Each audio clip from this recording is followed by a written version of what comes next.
5 tips for effectively evaluating content ideas.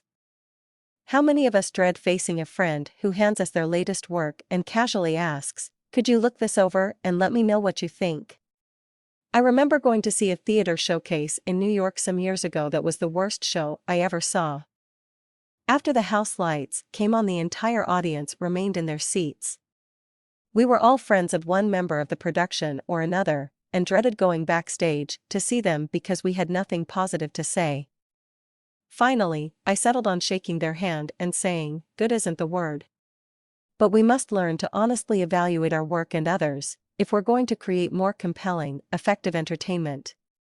Here are some tips that I've used over the years as a theater director, television programmer, and writer, that can help you evaluate better without hurting too much. Point 1.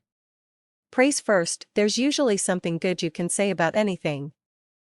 Say it first, and the criticism becomes less harsh. Point 2.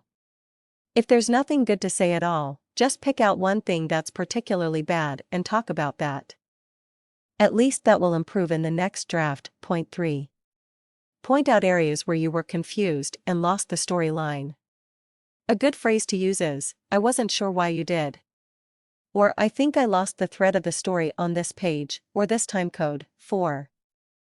Be specific. Point out page numbers and paragraphs, or scenes of the movie, or lines where you have questions.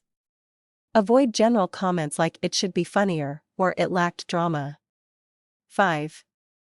Praise last. Always end on a positive note. Remind your friend or colleague that there's promise in the material and it will get better if they work to improve it. That will encourage them to revise and improve the idea. Remember that no one can be sure what show, movie, or novel will achieve popular success. Every network passed on The Cosby Show before NBC took it. Studios paid top dollar for the screenplay of Showgirls. Your friend's idea could become a hit like Cosby or, heaven forbid, a flop like Showgirls. So praise and encourage, and be specific about what needs improvement.